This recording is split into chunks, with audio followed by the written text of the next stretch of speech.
चलिए स्टूडेंट्स, रघुवीर सहाय जी की अगली कविता जिसका शीर्षक है काला नंगा बच्चा पैदल।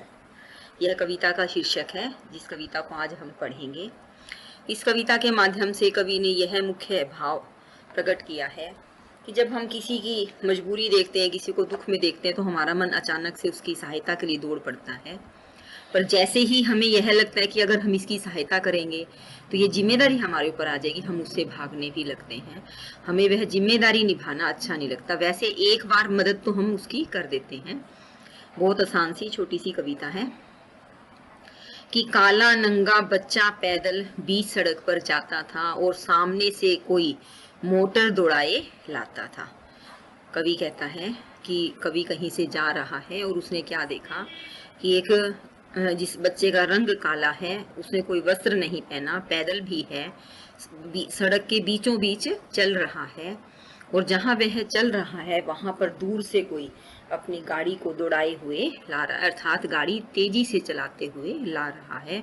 तभी झपटकर मैंने बच्चे को रास्ते से खींच लिया। कवि अपना अनुभव बताता है कि मैंने जैसे ही देखा कि वह बच्चा चला जा रहा है और कोई गाड़ी को दौड़ा कर ला रहा है, तो मैंने तुरंत झपट करके उस बच्चे को रास्ते से खींच लिया। मेरे मन ने कहा कि यह तो तुमने बिल्कुल ठीक किया। कहते हैं कि जैसे ही मैंने उस बच्चे की जान बचाई, मेरे मन ने कहा कि यह तुमने बहुत अच्छा काम किया है। और उसे यह काम करके बहुत खुशी का अनुभव हुआ, बड़ा अच्छा सा महसूस हुआ। वहीं देख करीब एक भिखारी, मैंने उससे यूं पूछा, क्या वह साथ तुम्हारे है? वह पल भर ठिठका बोला हाँ। कहता है कि मैंने उस बच्चे के पास ही एक भिखारी खड़ा था, उससे ऐसे ही पूछ लिया। कौन कह रहा है ये बात? कवि कह रहा है। इस कविता के माध्यम से उसने अपने एक अनुभव को लिखा है कि यह बच्चा क्या तुम्हारे साथ है? तो कहते ठिठका का अर्थ है कि वो ठहर सा गया। ठिठका शब्द का अर्थ क्या है कि वह एकदम झिझक गया। कुछ देर के लिए उसको लगा कि मैं बात क्या कहूं या ना कहूं, फिर उसने हाँ कह दी। फिर कुछ आशा से बतलाने लगा कि साहब, इसकी माँ गुजर गई है, इसके 2 भाई भी मैंने दिएगा। क्या कहता है वो? बड़ी आशा हो गई, उसको उम्मीद होगी कि यह व्यक्ति जो है, किसको उम्मीद हो गई? भिखारी को। कवि से उम्मीद हो गई कि यह व्यक्ति मेरी कथा भी सुनेगा, शायद मेरी मदद भी करेगा। पहले वह ठहर सा गया क्योंकि उसके जीवन में ऐसे बहुत से लोग आए होंगे जिसने मदद की उम्मीद दिखाई होगी पर मदद की नहीं। और कहते हैं कि जैसे ही उसे लगा कि मेरी मदद होने वाली है, वह अपने जीवन के दुख के बारे में बताने लगा कि साहब, इसकी माँ गुजर गई है, इसके 2 भाई भी मैंने गंवा दिए हैं। अब कवि अपने मन की बात और जो एक कहते हैं ना ह्यूमन बीइंग नेचर है, जो एक मनुष्य का स्वाभाविक स्वभाव है, उसके बारे में कहता है कि जैसे ही उसने मुझे अपने बारे में, अपने दुख के बारे में बताना शुरू किया, कवि कहता है कि जैसे ही उस भिखारी ने मुझे कुछ बताना शुरू किया, तो क्या हुआ कि मैं अपने से पूछ रहा हूँ, मैं यह सुनकर क्यों भागा।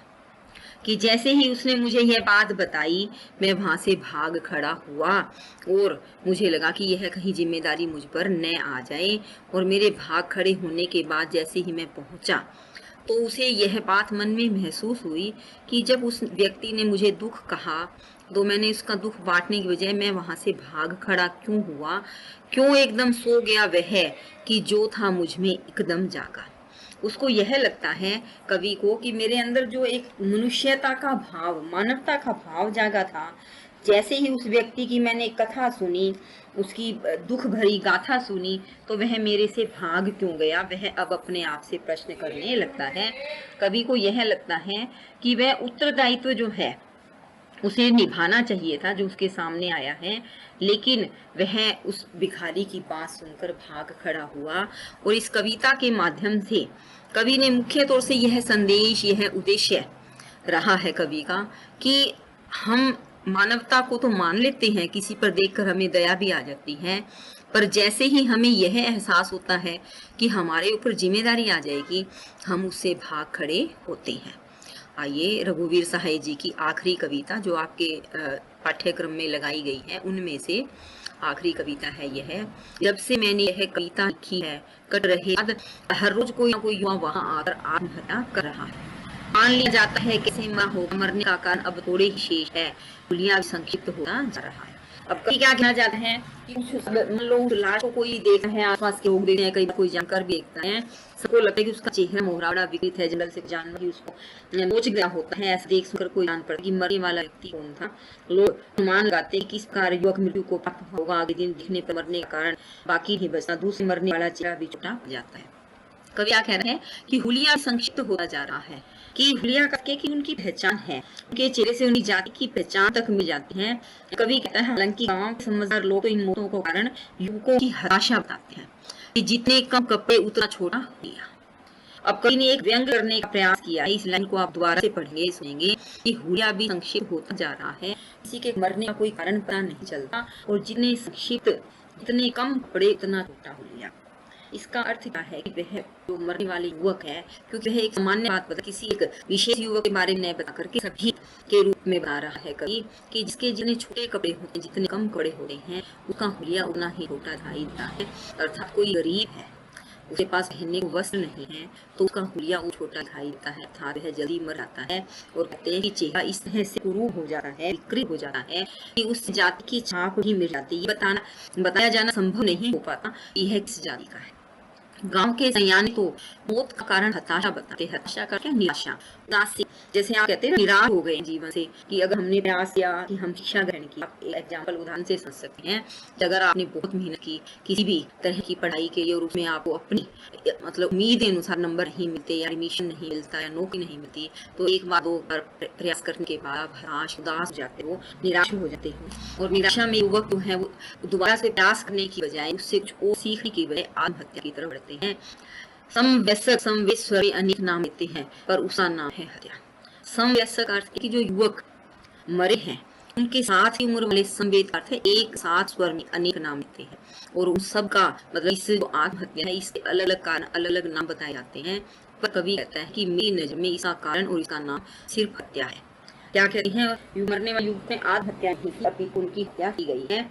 कि बड़े सियाने तो इसको निराशा का बताते हैं, जबकि जो उनके हम उम्र हैं वो एक ही स्वर एक ही बात कहते हैं कि युवकों की आत्महत्या नहीं है, हत्या है।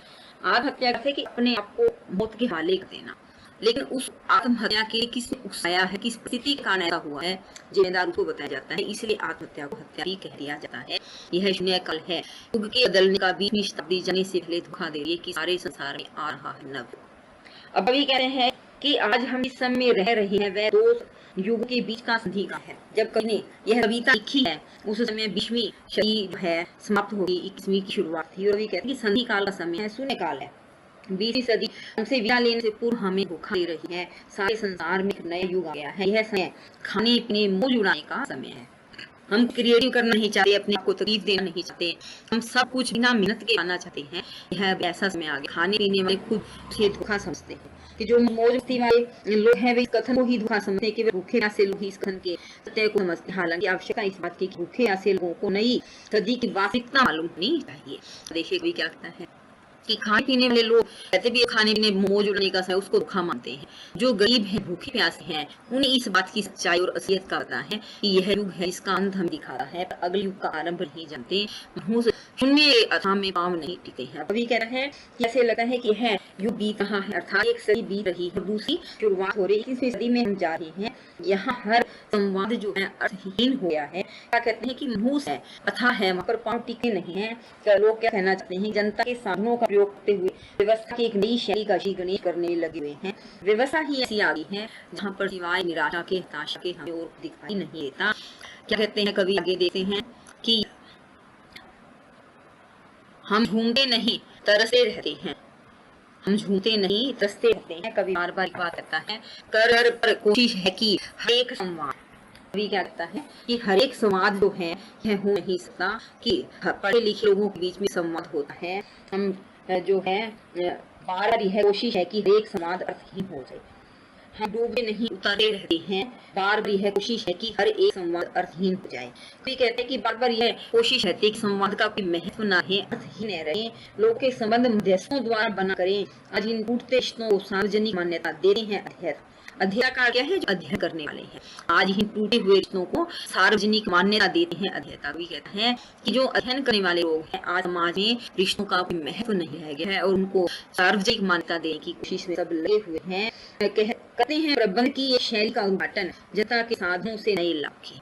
ये कहते हैं जनता के साधनों से कुछ ऐसा हो सके कि जिससे से समाज में कुछ नई शैली का उद्घाटन हो सके, समाज को उभारा जा सके। तो कहते हैं अध्ययन करने वाले लोग, रिसर्च करने वाले लोग, शोध करने वाले लोग है बात कहते रहते हैं यह नहीं हो सकता, यह नहीं होगा, शून्य घोषणा करता है विचारक। जो बुद्धिजीवी लोग हैं, जो विचारक हैं, वो कहते हैं कि हम चाहते हैं कि जनता के साधनों से कुछ नया समाज में घुसके, पर यह हो नहीं सकता, नहीं ऐसा होगा। विचारक शून्य में घोषणा करता है। पढ़े लिखे लोग के बीच सिद्ध होता है कि संबंध मर गया, संवाद मर गया है। ये सभी जो पढ़े लिखे लोग हैं उनके बीच में है कि आपस में बातचीत करना, संवाद का क्या है? बातचीत करना जो है यह समाप्त हो चुका है। कम ही लोकतंत्र की मदद करना है विध्वंसक लोकतंत्र। अब क्या कह रहा है? देश की स्थिति हो गई कि कम न करने वाले लोगों के तंत्र की मदद विध्वंस करने वाले लोगों का तंत्र करता है। कर्महीन करता है, जो कर्म नहीं करते ऐसे लोगों की मदद जो लोकतंत्र को विध्वंस करने वाले हैं, नाश करने वाले हैं, वो करते हैं। दोनों मिलकर विचारधारा चलाते हैं और आपस में समाज को चलाने वाले ऐसे ही दो लोग हैं जो समाज में हर बात को क्रियान्वित करते हैं। वे कहते हैं कि कोई विचार नहीं, हत्या ही सत्य है, हम भी भयभीत, असहाय भी भयभीत है। यूं कहकर भीड़ में समर्थ छिप जाते हैं। कहते कि आज के युग में और कोई विचार सत्य नहीं है, केवल हत्या ही सत्य है। आज समर्थ लोग भी, लाचार लोग भी, सभी किसी अप्रत्यक्ष भय से भयभीत हैं। यह बात कहकर सभी समर्थ व्यक्ति भी भीड़ के पीछे छिप जाता है। अब कवि ने इसमें एक व्यंग लिखने की, एक व्यंग बताने की कोशिश की है। पूरी कविता का सार एक दो पंक्तियों के माध्यम से कहा है कि जो असहाय हैं, जिनका कोई सहारा नहीं है, और जो मजबूत हैं, सभी लोग भय से भयभीत हैं, आतंकित हैं, आशंकित हैं। और जो समर्थ हैं, जो समाज में कुछ बदलाव ला सकते हैं, कहते हैं कि हमें भी डर लगता है और वो भी भीड़ में छिप जाते हैं, अर्थात भीड़ का एक हिस्सा बन जाते हैं। वो कुछ प्रयत्न और प्रयास करने का कोशिश भी नहीं करते। समाज में कुछ बदलाव लाने की जो कोशिश है, ऐसे लोग कदापि नहीं करते हैं।